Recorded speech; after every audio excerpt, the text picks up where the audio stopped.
दोस्तों, अगर आप भी मार्शल आर्ट फैन हैं तो आपने इप मैन मूवी जरूर देखी होगी और शायद आपको यह पता भी हो कि मूवी में इप मैन का जो फाइटिंग स्टाइल था वो विंग चन ही था। जी हाँ, आज हम बात करने जा रहे हैं चाइना के फोसान शहर में जन्मी एक फेमस सेल्फ डिफेंस टेक्निक का, जिसका नाम जानते कि विंग चन क्या है। तो आपकी जानकारी के लिए हम बता दें कि विंग चन भी कुंफू, कराटे, जूडो, बॉक्सिंग जैसी ही कॉम्बैट स्टाइल है और इप मैन ही पहले मास्टर थे जिन्होंने सबसे पहले इस स्टाइल को इतने लोगों के बीच पहुंचाया। और हम सभी के favourite movie star Bruce Lee भी इन्हीं के डिसाइपल थे।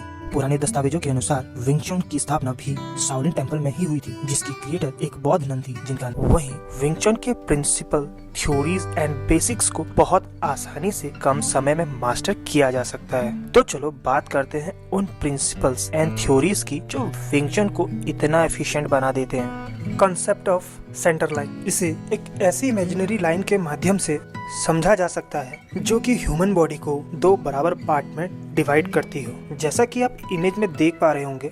और अगर आप गौर करें तो आप पाएंगे कि बॉडी के सारे वाइटल पॉइंट और सेंटर ऑफ ग्रेविटी इसी लाइन पे है। इकोनॉमिकल मोशन, इकोनॉमिक का बेसिक मतलब होता है किफायती। तो इकोनॉमिकल मोशन अटैक को सिंपल, डायरेक्ट और इजी करने पे जोर देता है, वो भी मिनिमम एफर्ट में। इसीलिए विंग चन में कर्व पाथ अटैक से ज्यादा एफिशिएंट स्ट्रेट लाइन अटैक्स को कहा गया है। ट्रैपिंग भी विंग चन का एक की प्रिंसिपल है, जिसमें अपोनेंट को ट्रैप किया जाता है, जिससे वो अटैक एंड डिफेंस करने में असमर्थ हो जाता है। इसीलिए विंग चन क्लोज कॉम्बैट में अन्य मार्शल आर्ट से ज्यादा एफिशिएंट है।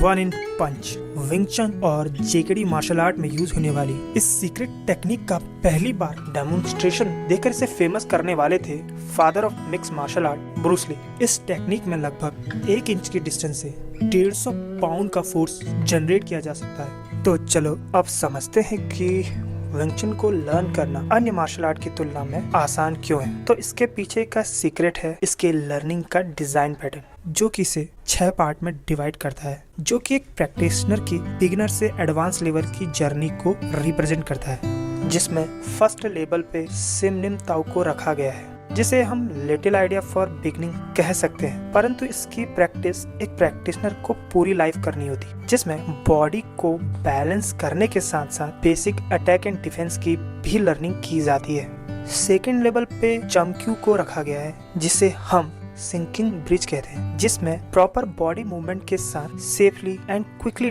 डिस्टेंस क्लोज करने की लर्निंग की जाती है। मतलब अपोनेंट को हिट करने के लिए उसके क्लोज जाने की टेक्निक्स पे फोकस किया जाता है। थर्ड लेवल पे ब्यू जी को रखा गया है, जिसमें किसी भी डायरेक्शन में क्विक एक्सेस और शॉर्ट से लॉन्ग रेंज में या लॉन्ग से शॉर्ट रेंज में क्विकली ट्रांसफॉर्म होने की लर्निंग के साथ साथ बहुत सारी इमरजेंसी टेक्निक्स की भी लर्निंग की जाती है। फोर्थ लेवल पे बादजाम दाऊ को रखा गया है, जिसमें डबल सिंगल एजेस नाइफ्स को एज अ वेपन यूज करने के साथ साथ एडवांस फुटवर्क एंड स्ट्रेंथ को अचीव करने की लर्निंग की जाती है। फिफ्थ लेवल पे लुक दिम बन गाउन को रखा गया है, जिसमें एक लॉन्ग टैपर्ड वुडन पोल जो कि 8 से 13 फीट तक लंबा हो सकता है, उसका यूज एज अ वेपन करने की लर्निंग की जाती है, जो कि प्रैक्टिशनर की अपर बॉडी की स्ट्रेंथ बढ़ाने का एक अच्छा तरीका है। मू कियनजोंग, जिसमें एक वुडन डमी पे विंग चन प्रैक्टिशनर अपनी स्किल्स को शार्प करता है और साथ में अपनी बॉडी की स्ट्रेंथ को भी इनहेंस करता है।